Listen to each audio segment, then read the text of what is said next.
Wide receiver Corey Davis has been an interesting case this year, right? We've seen him over the last couple games when he's played at least 70% of the snaps over the last 4 games that he's played. Right, he has 10 and 7 targets in those games.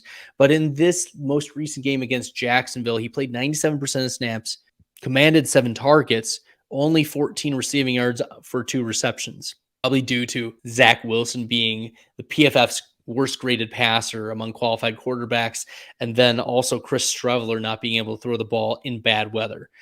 Now enter Seattle, where, of course, like the weather could play a factor in this outside wide receivers game, but I also anticipate that he's going to be heavily involved. If you look at what Corey Davis did in his game against Chicago, right? 68% of snaps coming off of the injury, 1 catch for 9 yards, 3 targets, fine. But in the Minnesota game, where he had gotten full game action previously, 5 receptions, 85 yards on 10 targets. If you like the content and this is helpful to you, make sure you hit that red subscribe button. It really helps the channel. Now, Seattle secondary is not as generous as Minnesota's, but I still expect 6 to 8 targets for Corey Davis on the outside.